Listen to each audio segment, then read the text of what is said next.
முக்கிய செய்தியை பார்த்து வருகிறோம். ஈரோடு மாவட்டம் பெருந்துறை அருகே விஜய் பங்கேற்கும் கூட்டம் முடிந்ததும் சொந்த செலவில் தூய்மை செய்ய நிபந்தனை விதிக்கப்பட்டிருக்கிறது. கூடுதல் விவரங்களோடு இணைகிறார் நமது செய்தியாளர் பாபு. பாபு, விவரங்கள்.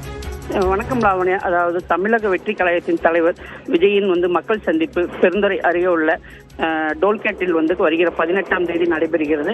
இதற்காக காவல்துறையினர் 84 நிபந்தனைகள் விதித்திருந்த நிலையில் அந்த பொது மக்கள் சந்திப்பு நடைபெறும் இடம் இந்து அறநிலை சொந்தமான என்பதால் அனுமதி தருவதில் காலதாமதம் ஏற்பட்டது. இதனை அடுத்து இந்து அறநிலைத்துறையின் உதவி ஆணையாளர் சுகுமார் விஜய் பிரச்சாரம் மேற்கொள்ளும் இடத்தை ஆய்வு செய்தார். ஆய்வுக்கு பிறகு 5 நிபந்தனைகளும் தற்போது அனுமதி வழங்கியுள்ளது தெரிய வந்துள்ளது.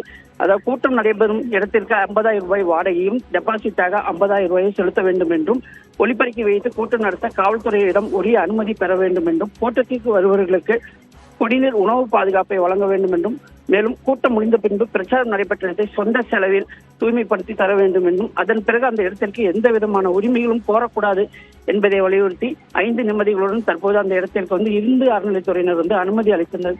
இந்த அனுமதியை அடுத்துதான் தற்போது காவல்துறையினர் விஜயின் மக்கள் பிரச்சாரத்திற்கு அனுமதி வழங்கியுள்ளது குறிப்பிடத்தக்கது.